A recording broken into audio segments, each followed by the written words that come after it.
Yeah, guys, welcome to our. Of course, we are on YouTube and all the other podcast platforms. So it's only this one is specifically for Game Week 4, a big match, and as you can see, Arsenal will be at home welcoming Manchester United. Now, these two teams were 50-50 last season. We saw at Old Trafford, Arsenal lost to Manchester United by 3-1, and moving to Emirates. Manchester United lost to Arsenal by 3-2. Now, this one is a big game because it's a rivalry. Since Enzile Zamani of Sir Alex Ferguson and, of course, His Excellency Sir Arsene Wenger. No, he's not Sir, but Arsene Wenger. So I think the rivalry is still on. Now it's Ten Hag against my main man, of course, Mr. Who? Arteta. Mr. Arteta. So, guys, let's get into it. It's Arsenal against Manchester United. We always serve the best for the last, and true to it, Christmas has come early. So we've been served with a very beautiful and a very awesome game. So a lot of signings have been done, a lot of talks in town are happening, and trust you me, Kati ya Arsenal na Manchester ni Gani Kali. So we are here to actually answer that. So straight to it, I think the best way to tackle this is simple. Let's see how the two teams have actually built up in terms of the transfers which the two teams have made to solidify or to cement their squad. Allow me to start with Arsenal. You'll take Manchester United, your team, right? Mm-hmm. So when you look at Arsenal, they started by actually beefing up their defense. In their defense, they managed to bring Timber, a player whom they brought. Unfortunately, currently as we speak, he's injured, long-term injury. He underwent a surgery. So with that, clearly it goes ahead without even speaking a lot. He will be absent. But of course, the other signing which they did in the midfield, they went for the West Ham captain. They went for Declan Rice. So Declan Rice was signed, and so far we can say so far so good. He's actually blended with the team, and he's doing impressively. Mm-hmm. Then they came to their rivals, the North London rivals, Chelsea, the big team. They were able to actually shop for Kai Havertz.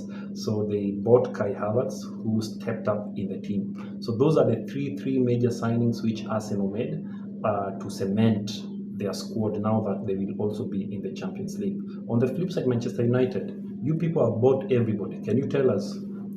Start from the keeper. It's because we have money. Andre Onana is the new guy on post. Actually, it's for like over a decade, over 10 years ago. Finally, Manchester United have a new man between the goalposts. So, and of course, on the defense, actually, we took back this guy of ours. What's his name? He signed on loan. He was on loan to Leicester, but he came back. So, Johnny Evans, guys, is back. But of course, he had a season loan from Leicester City, so he's back on as a free agent. We've signed Sergio Reguilon from Tottenham Hotspur because Luke Shaw right now is set to miss for the next 10 weeks. We don't know what's the problem, but of course we don't know. We really don't know. So in the midfield, of course, we signed Mason Mount, but of course he started the season not so well, and he got an injury, so he's set to miss a couple of games. But irregardless, of course, we signed Mr. Amrabat, who was signed, and of course, he is officially on a season loan with an option to buy. So Amrabat is at Manchester United as we speak. Going forward, Rasmus Højlund, who the signing Manchester United made at the beginning of the season, who has been, he came with an injury, is actually set to make a debut. So yeah, those are the main areas I feel they have been strengthened by Manchester United. So clearly, as you can see from all what we've highlighted, it goes a long way to tell you that the two teams have tried so much to cement their teams, because they will be both in the Champions League. And as we saw in the Champions League, Manchester United will be playing against Hurricanes team Bayern Munich. So clearly, if you're going to have such a fixture, you need to be airtight in terms of the players you have. So in terms of injuries, we will start by telling you guys, Arsenal has some injuries. Of course, who should I start with? Jordan Timber. We've told you about Timber. Timber had an injury, so he still has an injury. Gabriel Jesus had an injury, but last weekend he made at least a few minutes resumption against Fulham. So chances are we are hopeful that he might be starting in this match against Arsenal. So on the flip side, Manchester United, who do you have who is injured? Starting with Mr. Luke Shaw. Luke Shaw is set to miss the next 10 game weeks. And Luke Shaw, then Rafael Varane, of course. He had an injury in our match against Nottingham Forest. So going forward, Mason Mount and Mino. Mason Mount and Mino, who are expected back sooner than sooner. So yeah, those are the only injuries United are facing right now. Rasmus also is making he trained with the team last week, so chances are he might also make his debut, right? Same to Amrabat. So guys, having said that, clearly you now have a picture of how the two teams are set up and how they are faring right now. So that also takes us to break to you up to now how the two teams have fared with the 3 games that they have played. So how do we go about it? Arsenal up to now have lost none of their matches, as opposed to Manchester, who've lost you've lost one, huh? Yeah, who've lost one. But in terms of the strength at the back, what can you say in terms of who has been good defensively up to now? Aaron Wan-Bissaka has been our solid man. Actually, he has been the teams they did not start very well, but Aaron Wan-Bissaka has been on top of his game. If it was not for him, we could have conceded many goals. So it's gonna be a key point this Sunday.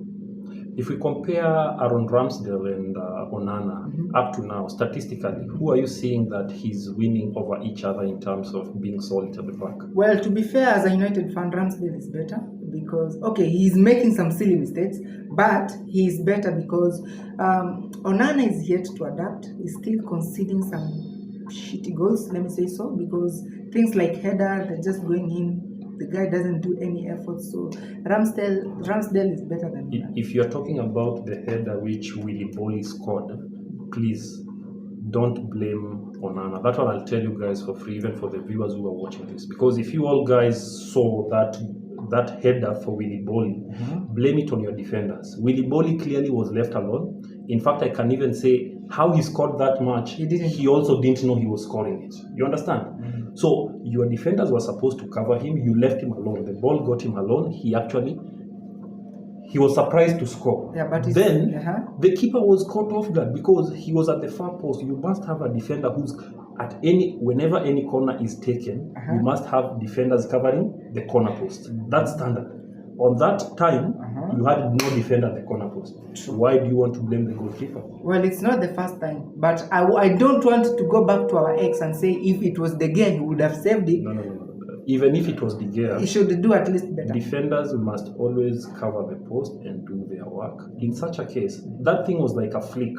You see, anytime a shot has been hit and there's a deflection, even if you're the best keeper in the world, you can never save a deflection. Because already you've diverted to one direction, the ball has gone to the other direction. That's what happened to your keeper. So on that, I won't blame him. But yes, we agree. There are silly mistakes like the ones Aaron Ramsdale always does. You get off the line, then a ball is just tapped in. It's looped in. You understand? Those are silly mistakes. Definitely. But we give credit to its due. Onana, let's give you time to adapt in the Premier League.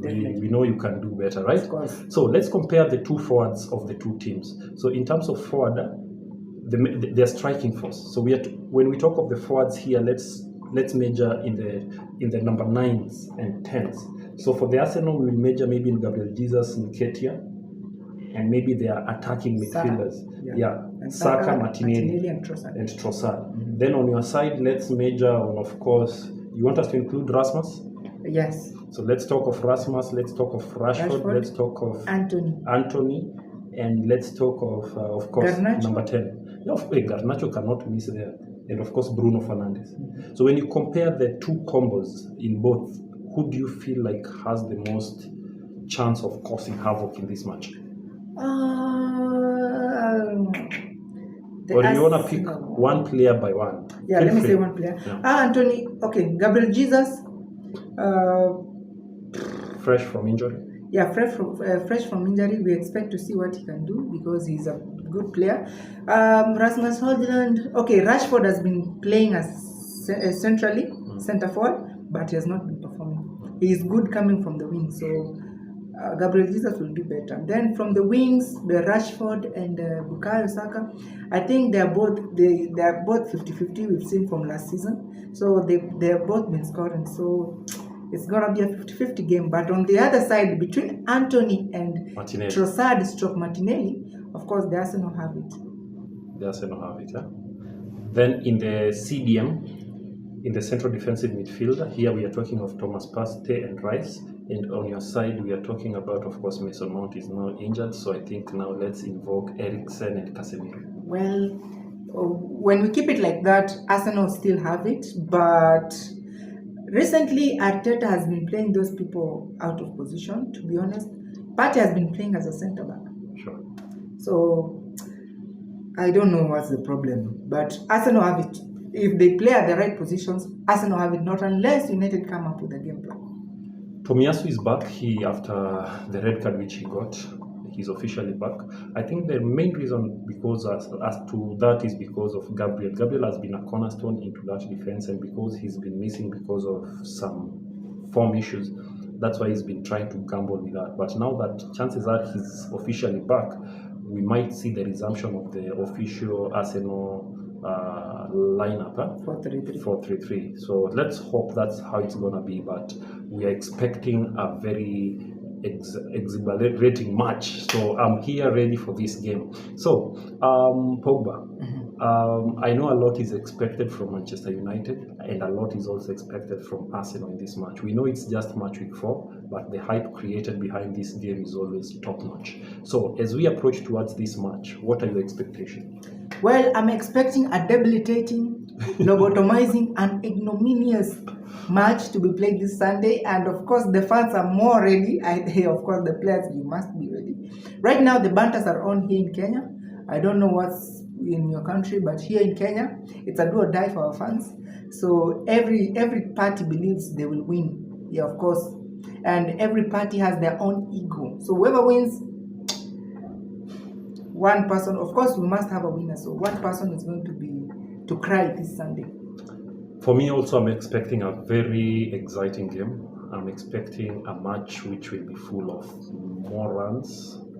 It will be full attacks from minute 1. So guys, there will be value for your money if you will be going to watch this match from whichever avenue you will be watching it from.